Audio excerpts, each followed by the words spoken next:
What's up, everybody? Thanks for hopping on or checking this out on YouTube or checking it out live, however you're checking it out. Thanks for checking it out. I'm excited to have Coach Day with us. Coach Day played at Queens College and was a four-year member of their program, was captain her senior year of her college program, and now going into her fifth year as a head college coach with some stops along the way as an assistant. But I'm really excited, Coach. So I appreciate you joining us. I know I'm going to get a lot out of it, and I know the people that are watching either live or recorded are going to get a lot out of this also. Well, thank you. I do appreciate the opportunity. It's going to be fun. I'm excited. So we'll keep it pretty informal. So you guys that are watching, if you have questions that you want to ask, you can drop them in the chat box so that way we can get to them when we have a chance. But definitely want this to be interactive. So if you guys have questions, Emily or Caleb or Mira, if you guys have questions, feel free to drop them in the chat, or you can like wave your hand like, hey, because I can see you guys. So let me know if you have a question. But I'm excited to hear a little bit more about your culture, Coach, and how you've been able to turn the program around from where it was to At the where it is bottom. now. Well, I could talk about the turnaround that we've gone through all day. I came in, I was hired late. It was kind of like we had what we had. They hadn't been very good for a while. We won 6 games my first year. I was like, oh, it's got to get better, and it got much worse. We had one win the next year. We had 5 or 6 people showing up to games. It was terrible. I didn't think we'd ever get any kids. Year 3, we won 13 games. It was great. We had some real athletes. I think for us, it was really about bringing in people who really wanted to be there, not just people who played basketball before, but really trying to find basketball players, people who come to John Jay for what we have to offer. Not many schools around the country are known for their criminal justice program. Being New York City is something that a lot of people want to be a part of, and the type of environment that they want.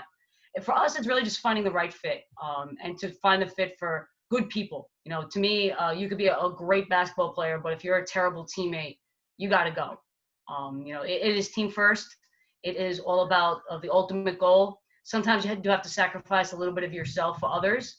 And sometimes, things may not go your personal way, but at the end of the day, if the team comes out of it, that's a victory for us. That makes sense. I think that what you said about changing it, the mentality has to start with team first. And I think sometimes players feel like when they come into a college program, well, this is about me and I need this or I need that, rather than what can I do to help this team, even if it means filling up water bottles or doing whatever it takes to help the team. And that's some of the mentality that we talk about with our players and with the kids that I work with, is you have to accept your role, whatever that role is. Everybody wants their role to be usually the scorer, right? That's the role. I don't know if that's the same on the East Coast as Absolutely. it is on the West Coast. Absolutely. Is it the same? Everyone wants to score the ball, but if you don't really shoot the ball very well and your handle's not very good and you can't get past your defender, it does make it kind of hard to score. So then maybe embrace being a screener or a defender or a hustle player. My example, I was on a college basketball team. I don't even hardly say play, because I worked really hard to be the least talented kid on the team. But I was a walk-on, so I was on the team. So I worked really hard in practice every day and tried to make our guys better. But that's something where I bought into my role, and I loved my experience. I never got to start a game. I never got to make the winning bucket. But my experience of traveling in college and being a part of a team has now led me to where I'm a college basketball coach. So let me ask you that, Coach Day. When did you know you wanted to be a coach? Was it something when you were playing at Queens College that you knew, well, I think I want to get into coaching? Or was it after that or before that? Or when did you know you wanted to be a coach? Going into college, I had been a part of youth athletics for probably since I was like 12 years old. I started coaching my little brother in like a little rec league. We were drawing up plays. We were having practices in the house. It's something that I always wanted to do. And as the years went on in college, going D2 was a big decision. A lot of people told me I couldn't make it. I didn't play a significant role. I wasn't the kid who scored a ton of points. I played a lot my junior year. We had a lot of injuries. I had my opportunities, and I made the best of it. And at the end of the day, to me, it was an honor being named a captain my senior year by a coach who rode me for like 3 straight years. He was on me, and just getting that respect right there from him was huge. And then I was the only senior my senior year, and they knew how much I loved the program and how much I wanted to be a part of it. So literally days after my playing career was over, I joined the staff, and I jumped right in. And so that year after you finished playing, let me just ask, how was the transition? I mean, I guess they kind of knew you as the captain.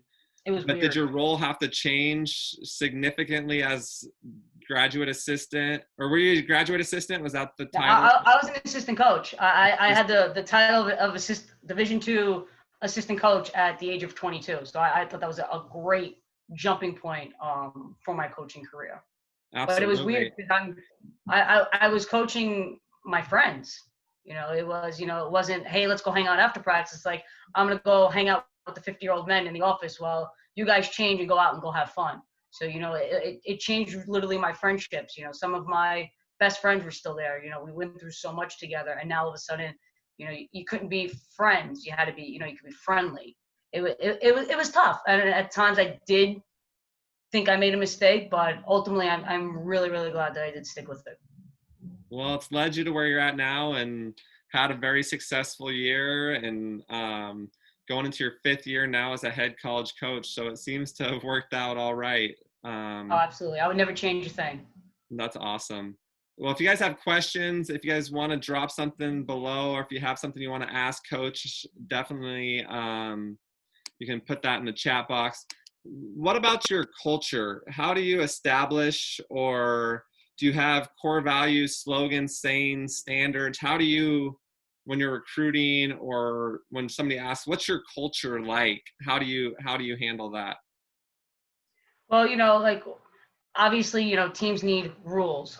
We don't have rules. We have expectations. To us, our number one thing is that, we want good teammates, which means that we want good people. So at the end of the day, our slogan is more John Jay never stops, because no matter what, you just got to keep working. Sometimes, you have a bad day, that never stops. Sometimes you're working really hard and you keep sweating. Well, that never stops. So everything that we do, we just want to keep going to the best of our ability. And whenever you think you can't go any further, we just want to keep going. If we never stop, we never give up. At the end of the day, we may lose games because other teams are more talented, but we will never lose because we gave up. I think that never giving up is a mentality that some people don't get, or they just, when it gets tough, that's when you really have to stick to that. We've taken a lot of time. I've taken a lot of time this off season and used Zoom to speak a lot with our 2 captains. One will be a senior, one will be a junior, about our culture and about, we literally went through a captain's leadership handbook of different ways that they can also help their teammates, and how important it is that they do set the tone, because we just graduated 2 seniors who were a major part of our program that will not be there. We lost a lot on the court and off the court, that they are now expected to step up. That's good. And laying that expectation out there early and explaining this is what we expect is huge. Speaking of expectations, Mira wants to know, what are your off-season expectations for a player? Well, unfortunately, as a D3 coach, we can't mandate anything. I highly recommend, and I will basically say, if I was you, I would do this. And I've actually had these conversations recently with our kids because it looks like we'll have a shortened season. We won't be doing anything as a group until probably late December at the best. So for me, in general, I mean, this is obviously a different time, but working out is key. Some kids will hit the weight room more than others. We're all about cardio. We want to play fast. We want them to make sure that they're taking care of everything they need to do, keeping themselves safe, working on their mentality almost as much as their physical ability, because you can have all the right tools, but if you can't put it all together on game day, it really doesn't help you at all. So go into that a little bit more, Coach. How can the players, I know all the players kind of can probably understand how to put in time on their game. How would you recommend a player putting in time and work on their mentality? I come across things, whether it be videos, podcasts, some news articles, or anything that I can send to my players. There are the series of John Gordon books, not sure if you're familiar with, that are great. I've given them every year at least a couple of my kids. I'm like, are you a reader? That's okay. I'm gonna give you a book anyway.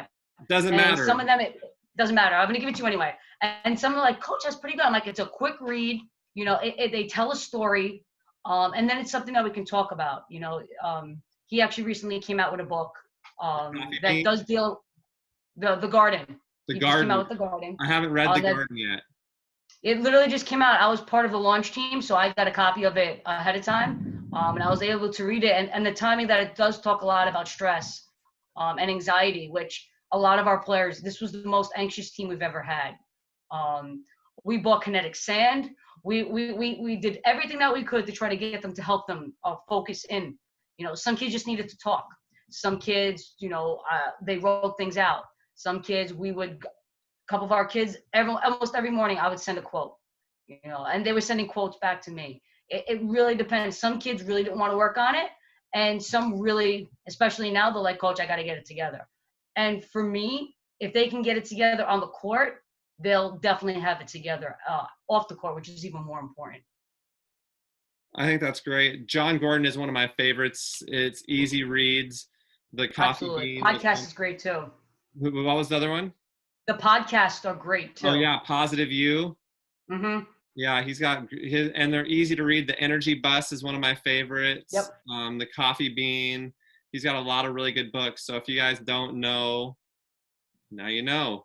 John Gordon. The No Complaining Rule. I think I'm going to see if I can get our team to read that in this off season, because we do a lot of that. The No Complaining Rule, especially Mm-hmm. right now. This stuff's beyond our Absolutely. I think it's much needed.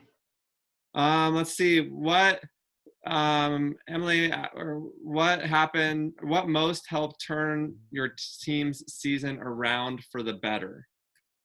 Well, talent always helps. I do think that the last 2 years, this past year especially, we did a lot more off the court stuff. I am part-time at John Jay.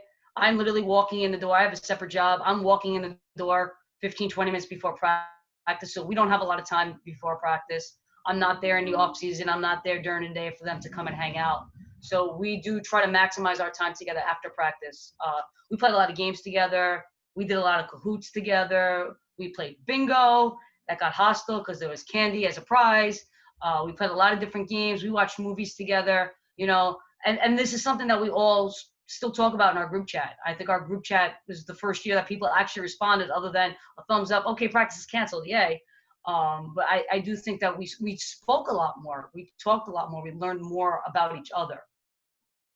I think being intentional is something that's had to be a focus, is reaching out to somebody. We use Marco Polo. Let's see, where did you guys go away? Oh, there we are. So we use the Marco Polo app. I'm not sure if you've heard of Marco Polo app, but it's like a video messaging app that's similar to Snapchat, but the videos don't disappear. So you can take a little video of yourself after your workout, and then everyone on the team can see that video. So it's kind of like a group text, but it's video messages. It's called Marco Polo, free app. Write that down. Yeah, write that down. Marco Polo, like the video or like the game that you used to play at the pool. But it's a good app just to snap. You take little videos of yourself and then send it, and everyone on the team can watch it. So that's a good one. Caleb is asking, what's your favorite thing about coaching, Coach Day? As much as I love game days, I love practice. I love jumping on the court with them and show them I can still shoot. I can't really get up and down as well, but no easy layups. I really do love getting on the court. I love getting up and down with them. I love seeing them grow, especially now we're having more and more players for multiple seasons. I think that's also a part of our success, keeping kids longer. I like being around them. I like spending time with them. I really enjoy the off the court stuff. You know, it's like, all right, guys, you can go home, and they're still hanging around. So to me, you know, just them hanging out, and they're like, "Can we watch a movie?" And it's like, "But guys, it's late. You don't want to go home?" No, let's watch a movie. And it's like, all right, now you got to kick them out. That's the fun part to me. Is just really just spending time and getting to know them. You know, as people too. Not just basketball. They're a lot more than just basketball players, especially to me. I think that's huge, especially at the D3 level, but at any level, getting to know them off the floor, because you don't get a lot of time on the floor with your players, which is Not at difficult. all. Like you mentioned, not being able to work with them on the floor outside of season Mm-hmm.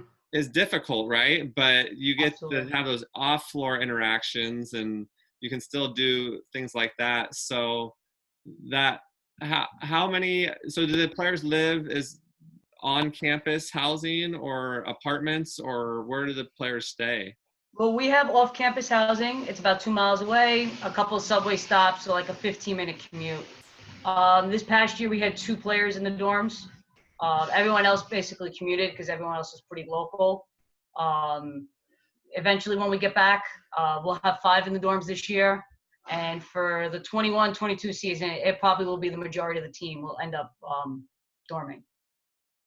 That's great. Well, I really appreciate that. Do you guys, is there anybody, do you want to ask a question, or do you want to ask a question, or do you want to ask a question? Is there anything else?